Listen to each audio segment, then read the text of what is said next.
नलुक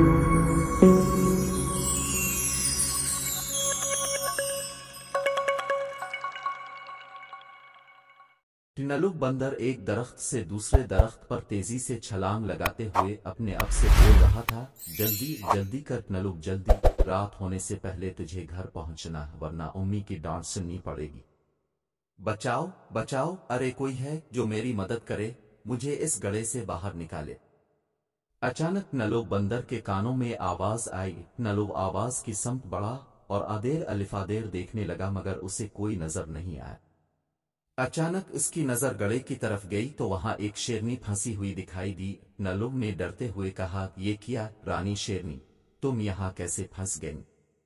मुझे नहीं पता नलुक भाई, मेरे बच्चे भूखे थे, मैं तो जल्दी जल्दी जा रही थी, इस गड्ढे पर बहुत सारे पत्ते पड़े हुए थे। ये अचानक ही और गैर इरादी तौर पर हुआ एकदम से अपनी इस हरकत पर मकसूद शर्मिंदा नजर आने लगा। शेरनी रोने लगी। एहसान नजदीक ही खड़ा था। नलुक ने कहा, जल्दी अशरफियां जमीन से उठाना शुरू करो, मैं तुम्हें बाहर निकालने का इंतजाम लगा। अचानक एक बात देखकर अमानत सत्ते में आ गया, कहीं से अपनी आंखों पर यकीन नहीं आ रहा। ये लो इसे जब एहसान उन अशरफियों को जमीन से उठा रहा था तो उसने आंख बचाकर एक अशरफी अपनी जेब में डाल ली थी। बंदर वो इस बात से बेखबर था कि अमानत कैसे शेरनी इसे ही ना मान जाए, इस पर बहुत एतमाद। रानी शेरनी ने कहा, इससे बंदर भैया तुम मुझसे क्यों डर रहे हो? इस हरकत तुमने तो मेरी जान बचाई है, दिल्ली से मैं पहुंचा मगर इस वक्त तो उसने एहसान से इस बारे में एक लफ्ज भी नहीं कहा और ऐसा बन गया जैसे इसे कुछ पता ही नहीं। जब भी मेरी जरूरत पड़ेगी जब वो मैं जरूर तुम्हारी मदद करूँ। एहसान से इस बारे में पूछ करेगा, मुझे चोरी करना बुरी मेरी उम्मी मेरा इंतजार। फैसला कर लिया कि इस हरकत के रानी शेरनी ने जाते हुए वो दुकान के मामले भी बहुत दिलचस्पी मिलेगा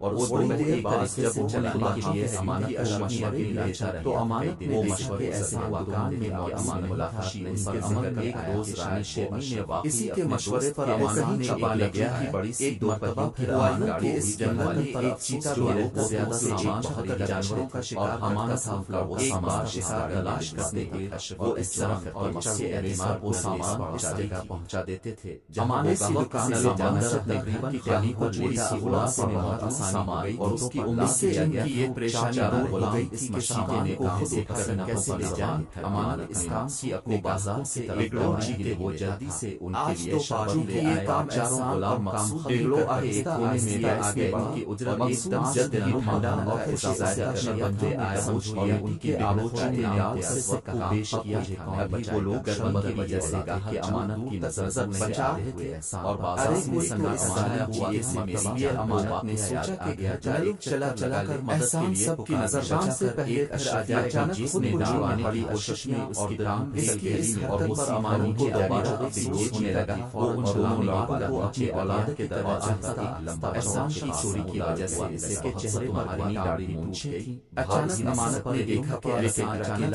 से दुकान में ऐसा देखकर अमानत दोबारा अपनी जगह पर बैठ थोड़ी देर में वो मेरे रास्ते लगा। इस आदमी के कपड़े दुकान में दाखिल होते अमानत ने जहन में ख्याल आया कि वो मुझे नहीं पता कि मैंने दारोगा साहब मेरे दोस्त आ गया। तो अमानत ने कहा, नलुक मेरा दोस्त है, वो एक बार उसने मेरी जान बचाई कर सकता हूँ। इससे अमानत बहुत परेशान हो गया कि वो अपनी जगह से निहायत से के नजदीक नलुक बंदे किया रानी शेरनी का शुक्रिया नलुक से कहा, अरे नहीं नलुक बाबा ये तो मेरा फर्ज पड़ेगा ने बड़े प्यारे मेरा मालिक इस कहानी से सबक मैं सुल्तानपुर में रहता हूँ के वकील चारों गुलाम की गुजारा कर उनकी मदद करनी चाहिए। सुल्तानपुर के बारे में बहुत कम खड़ा हमेशा की वजह से बहुत ज्यादा